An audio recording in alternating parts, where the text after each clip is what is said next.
I'm excited about this episode of the Elite Recruiter Podcast. I have my friend, Brett Eaton, who is a high performance coach and has helped many entrepreneurs and other business owners out there become the best possible people they can be.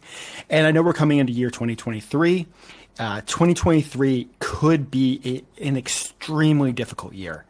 But whether it's difficult or whether it's easy as a pie, making your plans to be the best person and get the most done in 2023 is so important to having a successful year. So Brett, welcome to the podcast. Thank you, Benjamin. I'm excited to be here, man. Thank you for having me on. So want to kind of jump into your background a little bit. How did you get into coaching?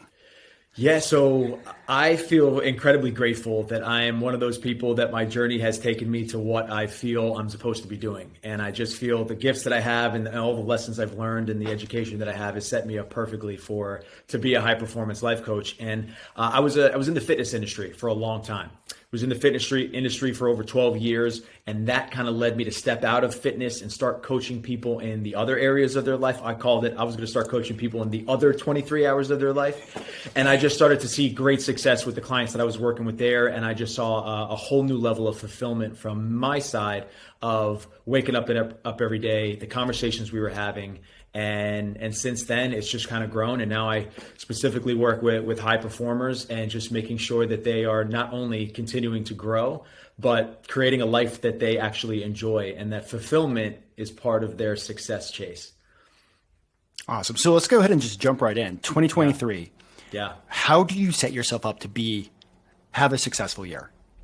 The first thing is I think you have to have some goals and targets. And actually, I have this little acronym that I think is perfect for people in the beginning of the year. Most people, the year comes around, they're all the New Year's hype, they're getting excited, and they hope that they're going to have a good year, right? A lot of people sometimes, whether it's career, business, family, they've gotten a little bit better just because it kind of happens naturally. You work a little bit harder, you stay at a company longer, sometimes you get a raise. Well, I don't like people to hope. I want to make sure that we have a good year. So rather than hope that we have a good year, I have an acronym, HOPE. We're going to the first part is H. We have to have a goal or target. So H stands for have a goal or target. You need to know what you're going after.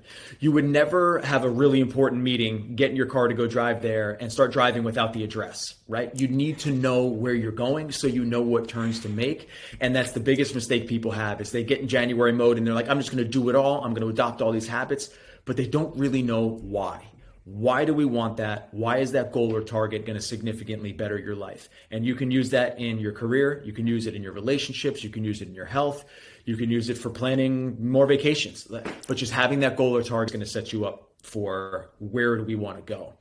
The O, Benjamin, stands for organization. We got to organize our life. And what that means is we really need to take a look at what is going on. What are we doing well? What are we not doing well? And really take a step back and say, how can I streamline some of these things?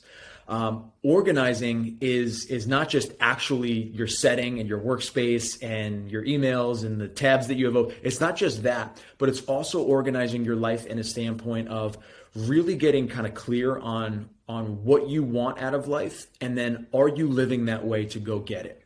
A great question for people to ask is not just what you want out of 2023, but who do you want to become?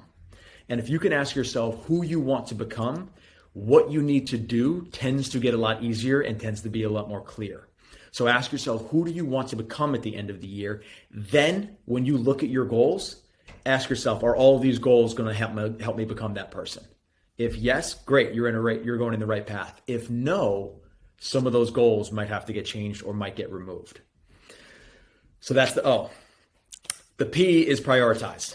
Prioritize is all about where our time is going. And when I start working with a client, the first thing I do is ask them what their priorities are. What are the 4 to 5 most important things in their life? Most people, Benjamin, tell me my health. Most people tell me my family. Most people tell me my business career. Most people tell me 1 or 2 other things. And then I ask to see their schedule for the month. And what happens is I see a lot of work meetings. I see a lot of business meetings planned. I see a lot of, business work. I see Zoom calls. I see all this. I don't see a lot of workouts planned. I don't see a lot of dates with their wife. I don't see a lot of, time with their kids. And the reason why I say that is a lot of people are like, well, I don't need to schedule that stuff. I'm going to ask you why not? Because I promise you're not missing your Zoom meeting but I bet you've pushed off a date with your wife, and I promise that you probably could maybe be spending more time with your kids if you want that. And your workout should be on your calendar also. I don't care if you share your calendar with 40 employees. I think it sets the right tone for the type of company that you want or the type of business that you want by having that time on there and showing everybody that that's a priority. Here's the other thing, Ben. It is accountability when everybody in your company can see that you have a workout at 7, right? Don't call me. I better be at that workout or the whole company's going to know. And the E is execution. And most of the people that I work with have gotten where they've gotten because of execution. They've gotten to that point because they just execute at a really high level. But if we actually take the time to have a plan or target, organize and prioritize, the execution actually becomes easier because we're executing in the right places. Not just executing everywhere, but make sure we're executing in the places that we should be. Oh, that's definitely good. I got a bunch of questions to ask on all that. So Yeah. before I ask those questions, like goal setting. Like how many goals should you be looking at for the year and in what categories? I would suggest it's different per person. And of course, like how experienced you are in this goal setting process. But I think less is more when it comes to goals. I think people assume that if I have more goals, I must be more driven. If I achieve more goals, I must be more successful. But the problem with that is it's kind of like juggling. Most people can juggle one ball, toss it up and down and catch it, right? Without problem. Most people can probably do 2. But if we go from not juggling at all to trying to juggle 10 balls, what happens is we end up, even the easiest first ball still ends up on the floor. So I ask people to really get clear on what you want and be okay maybe only having 1 goal per month, right? 1 or 2 goals per month. And if you still do that, you're still going to end up with 12, maybe even 24 goals over the course of the year. But just really get tight on what you want. And more importantly, why do you want it? I think we get caught up in the status game and we get caught in the comparison game where we hear a friend or we hear somebody on the internet have a goal and we're like, ooh, I want that. That sounds good. That would make me feel good. But we don't actually realize the work and the sacrifice and the time and effort that it's going to take to get to that goal. And then when we get, all of a sudden we end up just beating ourselves up for not accomplishing it. The age of social media makes it super hard. Where you see the highlights of people's lives, the success, like all day long on your newsfeed, on LinkedIn and Instagram and TikTok. Like staying focused on your goals is so hard sometimes. It is incredibly hard. Well, when it comes to the tools to help you be successful, the tools to help you hit your goals, what's out there? Yeah, I'm going to keep it real simple for people. You just need to have your goals written down. There are apps and there are spreadsheets and there are notebooks and there are I don't know about you, but I've definitely gone through my share phase of brand new notebook, new year, clean page. And I have all these notebooks with 10 pages written in it and the whole rest of it's empty.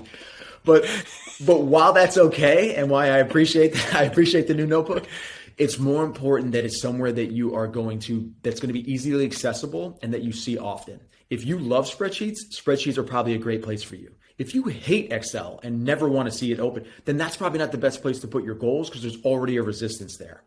Put it somewhere that you can check it. I believe that most people don't check in on their goals nearly enough. The people that I work with, we check it in on weekly.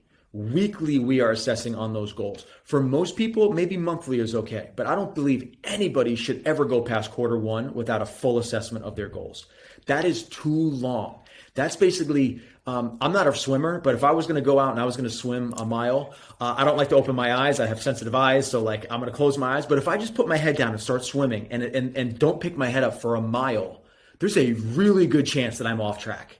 Right? But if every 5 strokes I pick my head up, I'm going to make sure that I'm going towards the destination that I want and I'm going to end up, more of a straight line than I would be. Now, some people are going to say, well, picking your head up every 5 strokes is a waste of time. You know what's a bigger waste of time?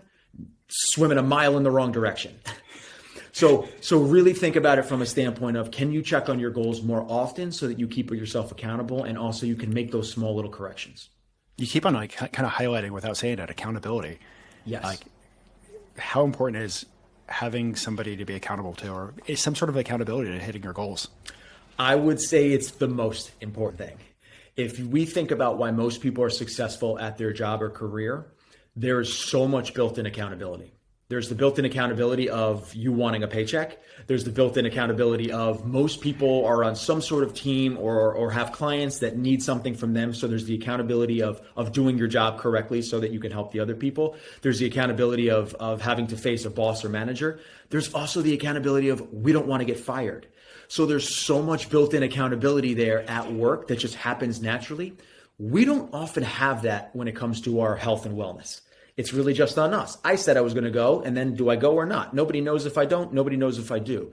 There's not that much accountability in our other areas of our life. So having some built-in accountability, and I believe that that's where coaches come in. That's where having those people that it's their job to keep you accountability. There's no better place to start than there. But even having somebody that you know is going to call you out on your BS is helpful. I don't believe that husbands and wives are best for accountability, and I don't believe that best friends are best for accountability. Why? Because their main priority is to see you happy.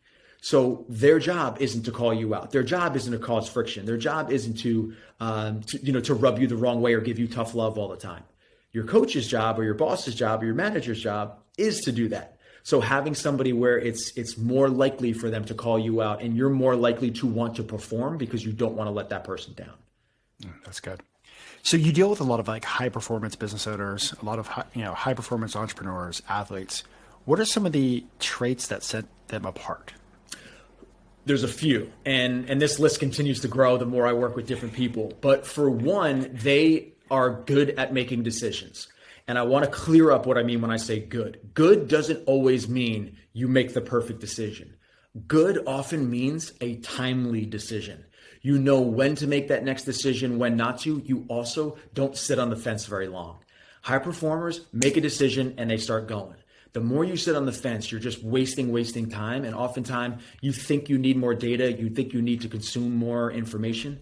Oftentimes you could sit on the fence for a month and you're in the same hard decision, right? So get the information you need and then make a decision as quick as possible. Another characteristic or trait of a high performer is they are brutally honest with themselves.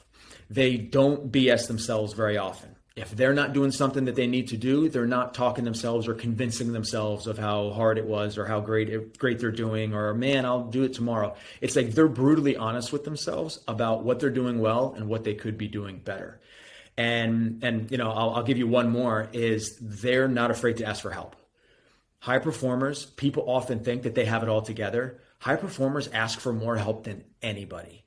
And when I say ask for help, they ask for help with accountability. They ask for help when it comes to doing tasks that they're not good at. They ask for help when it comes to planning or when it comes to making a big decision. Is they have their counsel, their board, their friends or family that they ask for decisions. So I could go on and on with there, but I'll leave it at those three. And I think it could be helpful for people listening. I think that's good. Jump back to goals for 2023. Like, what are the kind of things that can derail you from reaching your goals? Number one is just not checking on them, right? It's just not checking in on them enough. Is writing goals and feeling all inspired in January. But if I ask you February 5th, hey, what are your goals for the year? If you have to be like, oh, let me go find that notebook, that's not a good place. That means that they are not on your mind and you're not acting on them daily. We want to make sure that we're acting on them daily. And really, the question you need to ask yourself is, what do I need to do today? If you can answer that question for each of your goals, you are probably already in the 90 percentile of people who are going to accomplish that goal. If you can't answer that question and you say, I have a goal that I want to accomplish by July or by April or by whatever date, if you can't answer the question, what do I need to do today or this week to get closer? You're going to be spinning your wheels because you don't have an action item. You don't have a way of getting closer. You're back in that first category of, I just hope I make it, or I hope I get there. So you really got to make sure that you check in on that. And then just, I'll go kind of a side route here is, I think people fall into this trap of, or there's this misconception that people are motivated one way. This is my motivation and it's going to be my motivation every day for this. I believe we need to have like a suitcase or a backpack full of motivation, and it's going to change every day. For instance, I was going to go for a run the other day, right? Woke up, I live in San Diego. People say, oh, sunny San Diego must be so nice. I don't always check the weather in the morning because it's going to be a little cool. It's going to be fine, but it's not going to rain. It was raining the other day, pretty hard. And I had that decision of, okay, well, my motivation isn't just go for this nice, beautiful run anymore. My motivation has to be deeper than that. It needs something else today because it's going to be raining, my shoes are going to be wet, and I'm probably going to be cold. So you need to have multiple motivations to get to the same destination. So I don't believe in the like, oh, I'm just motivated internally or I'm just motivated externally. I think over the course of a year, you're going to need a lot of different motivations. So be okay with finding the motivation that works in that moment. All that really matters is that you do what you're supposed to do today. So I want to jump into something that you've mentioned. And I know I didn't bring you on here to talk about health and wellness, but I believe health and wellness is in a very important part of hitting your goals. And, in the recruiting industry, we're high stress. There's lots of things going on. There's lots of chances of, we're dealing with people day in and day out. That's all we do. But I've seen over the years, unfortunately, many people like in their late 30s, early 40s, having heart attacks and just being super unhealthy. How important is health to hit your goals? I would, again, I tend to be extreme here, but I would say it's the most important thing. I don't think people give enough credit to, everybody talks about time management. Not a lot of people talk about energy management. And energy management doesn't just come from your health. It comes from your sleep. It comes from what you eat. It comes from what you put in your body. It comes from what you do outside of work to recharge your batteries. It comes from alone time. People don't talk about that as much, but I'll give you this. You could have 20 goals or 20 tasks that you need to accomplish this week, right? But if tomorrow you wake up with the flu, you now have one task: get healthy, right? Everything goes off the table when you are not healthy.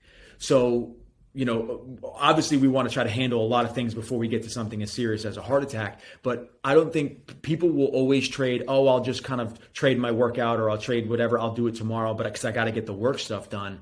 But they don't realize that is like a coin in the bucket of I'm one step closer to being unhealthy. I'm one step closer to being to getting sick. And that is where accountability comes back in, where at work there's accountability. So guess what? We do it even when we don't want to. A lot of times in people's wellness, they don't have that same accountability. Again, that's where, a personal trainer is a great place to start, but even a coach or somebody that knows your workout schedule or your plan can keep you accountable to that because it's now written down and somebody else knows about it. And I'll just say for me personally, I wasn't unhealthy, but I was feeling like I needed to be better with my health. And I ended up hiring a coach last year, and the joys of having an Apple Watch, everything I do automatically gets put into her coaching program, yes, whether I like it or not. So if I skipped a workout, guess what? It shows up. Or if I skipped a mile on my run, that shows up. So I'm like, crap, I have to go do that 7 miles today. I love it. And you're a runner, right, Benjamin? Yes, I am. Yeah. So do you ever find, what helps you to get into a run on a day where maybe you don't want to? So running for me is a habit. It's easy. It's something that I don't think about, but I just need to kind of take it up the next step. I was a college athlete many, many, many, many years ago. I think almost 2 decades now, unfortunately. But, got injured, got unhealthy for a while, and then really I think it was during COVID, I just started doing a little 5-mile loop around Arlington and my goal was to just do that 5 days a week. And that became such a habit that I didn't even think about it. But to get, more healthier, because running's easy, doing stuff like strength training and cross training, I hate that with a passion. I had to actually hire a coach and, thank you, Beth, and just be accountable for her. Yeah. Two things you said that I want to point out is, one, you said it wasn't a decision, it was a habit. That's why habits are so important. And the same way early on when it comes to habits, it may feel hard to get it going.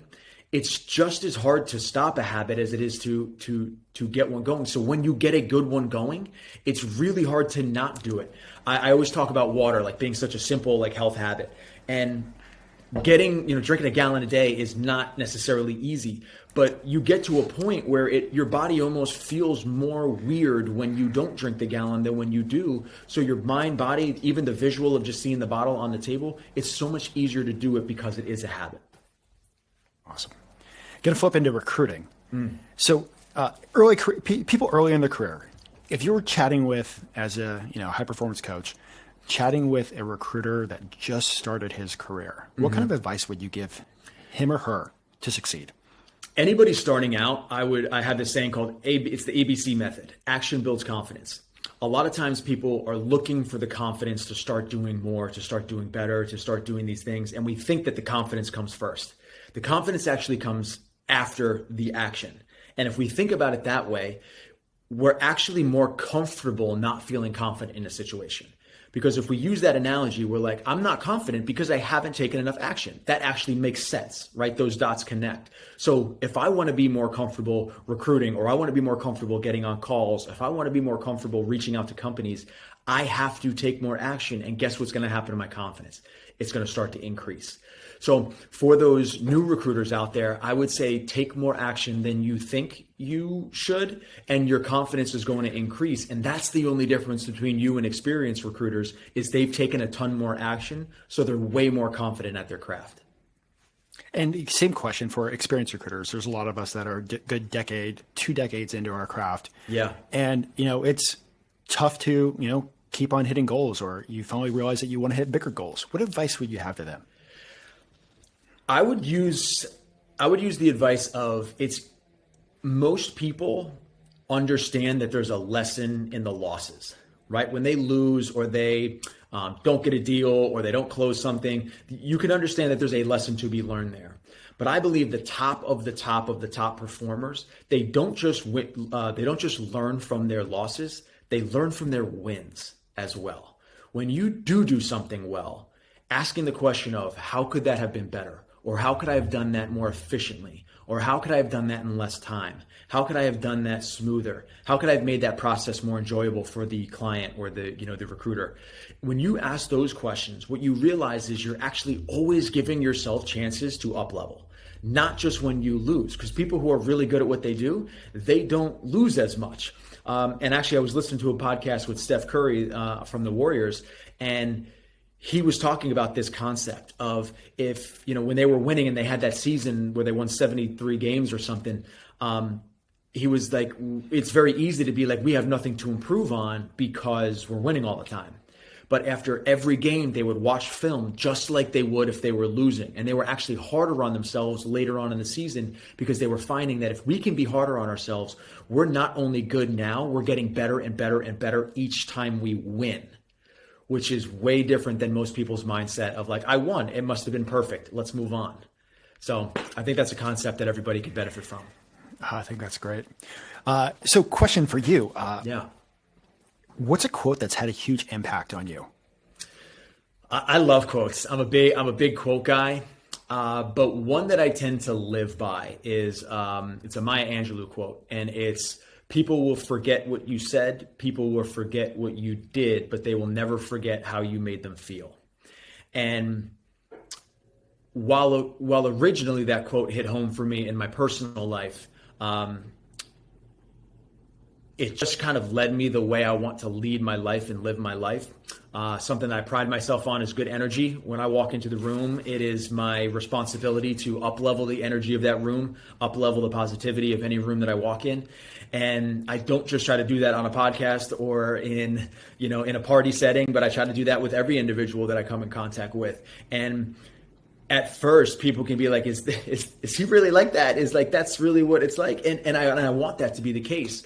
But to me, that has really helped me in business, and I didn't expect it to, is I want my clients to understand that there is a care there. I'm not always going to tell them what they want to hear. And a lot of times I give a lot of tough love with my clients, but the most important part for me is that they know where it's coming from, and that they know that I'm doing that because I want them to feel like I am their biggest cheerleader, that I am rooting for them harder than anybody, and that I want them to get the goals that they want, just as much as they do. So people will forget what you did, people will forget what you said, but they'll never forget how you made them feel. So true. On that same note, is there a book that's had a huge impact on your entire career? That's a tough question. I would say that the Start With Why is a great book from a coaching standpoint, a Simon Sinek book. I would say that book is packed with value from a standpoint of everything we do in life, and to go back to the first question you asked about goals for this year, is if you can't really clearly define why you want something, and when I say clearly define, if you can't get clear on why you want something more than you want to avoid the challenges that are going to come, again, the run, if I didn't want that run more than I wanted to stay dry that day, there's not going to happen, right? So knowing why you want stuff, and I believe that book is great, not just for business, but why do you want a great relationship with your spouse? Why do you want to be a great father or mother? Why do you want to make more money? And that question, like ask that 5 times. Why do you really want to make more money? Just because you're supposed to? Just because you're supposed to make more this year? A lot of times with clients, they'll say something along the lines of like, I have my goal is to make more money, and I'll dig with them. And not that I don't want them to, trust me, I want my clients to make more money so that they have no problem keeping me around. But I'll challenge them, why? And sometimes we get to the point that it's not actually more money that they're looking for. They're looking for less stress. They're looking for more vacations with their family. And sometimes we can create a plan that doesn't involve more money to get them to those same goals. So understanding why we want something can really help you get clear on what you're going after. Awesome. And I know you're around the high performance across the board. Is there any other books that you'd recommend that you think are awesome? I love, actually, I'm going to pivot here, and I'm going to throw you for a loop here, is I actually believe conferences are massive for growth. And whether that is a conference in your industry or a conference of just whether it's high performance, people chasing greatness, people looking to do more with their life, is a conference I would almost say changed my life more than any book. My first conference that I went to, I just remember totally expanding my mind. I was surrounded by people who were thinking the same way I did. And for the first time in a long time, I didn't feel weird for thinking the way I was. And I didn't feel like the outsider for wanting more out of life or not wanting to settle. And I remember just driving home from that. And that was a catalyst to a lot of the big changes that I've made in my life and career. Awesome. No, and getting around people, whether you know them before, or don't know them, but people that are moving forward is such an energy that it really does take you places. Yeah, for sure. Okay, so, and this is a question that I ask everybody, so be prepared. I like it. If you could go back to yourself, early career, what advice would you sit down and tell yourself? The first thing I would tell myself would be stop worrying what other people think. I start to realize that we live so much of our life and we make so many decisions for other people when, not to get morbid here, but most of those people are not showing up to our funeral. And we make big life decisions with those people in mind out of fear of failure, fear of letting other people down, fear of judgment, what other people are going to think. And if I could go back, I would just remind myself that my life is mine and that my gravestone is only going to have one name on it. And that's really the person that I need to live for. The second thing I would tell myself would be is you don't have to choose finances or happiness. I think a lot of times growing up in the fitness industry, we were kind of drilled that we're doing this because we love it and that we weren't doing it for the money. And I remember I heard that just one too many times, and I was finally like, this is BS, man. Why do we have to choose? I know plenty of people who are doing what they love and still making a good income doing it. And I remember that was the beginning of the end of my time in with that specific gym. I know there are plenty of people in the fitness industry making great income, but it's all about how you do it. And I believe you can make an income doing absolutely what you love and what your purpose is. You just have to find it. Awesome. Well, before I let you go, Brett, is there anything else that you would love to share with the listeners?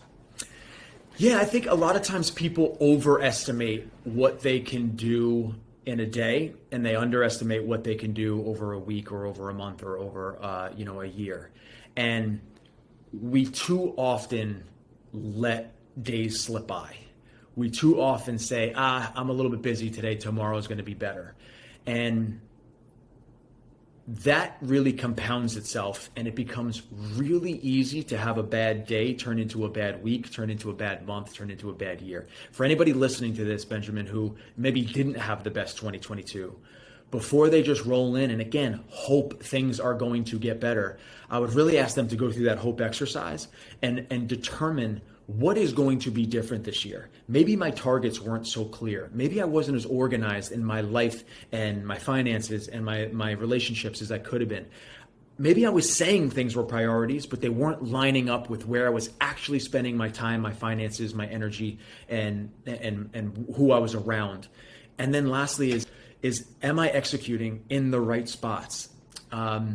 James Clear, the author of Atomic Habits, says it's less important how you execute or how you spend your time than what you're spending your time on.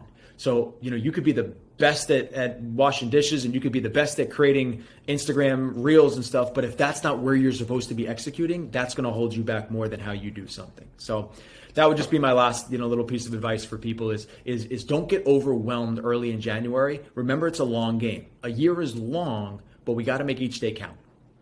And one of the reasons why I wanted to bring you on, I know January 1st, rah, let's hit the goals. But by about mid-month, it's worth reassessing and relooking at everything. And if you haven't actually finalized your goals, spend some time this week. Break it down, think about it, prep for it. It's the only way to really get ahead in 2023 and make sure you make it the best year. And I would also add, the only thing worse than not having a goal or target is having a goal or target that you are not actively excited to pursue.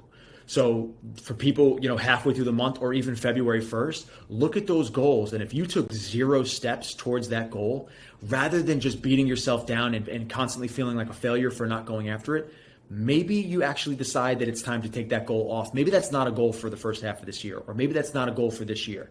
Be okay removing goals that you are not actively excited about. And I think it's a huge confidence boost when we're actually going after things that we want, as opposed to beating ourselves up for going after things that we don't actually really want. I was trying to let you go a second ago, but I know that's something that we spoke about, I think a few months ago. I was actually just beating myself up for something that I didn't have time to do. Mm-hmm. And business was great. XYZ was happening. And I was literally beating myself up on a habit that I just probably would have taken me away from my goals. And I was just I didn't do it again. Didn't do it again. And you finally were just delete it. And I'm like, wait, what? I give you a ton of credit for that, Benjamin, because it's not easy to do that, but your self-awareness, and again, you for me, because of that, you fall into that high performance category of knowing when to put something aside. And you were so self-aware to be like, I actually believe that that's a 2023 goal, not a Q4 2022 goal. And what that does is that removes things for your plate so you can actually give more energy, more time, more finances to the things that actually matter at that time. That takes a lot of courage to be able to do that. And it also takes a lot of self-awareness. So hopefully people are learning from that statement there and being okay, being like, you know what, that's actually the goal for later on this year. I'm not going to consume myself with that right now. Awesome. Well, Brett, I just want to say thank you much for coming on the Elite Recruiter podcast. And for the listeners, I know I got some major value. I hope you did too. Excellent. I really appreciate it, man. Thanks for having me on.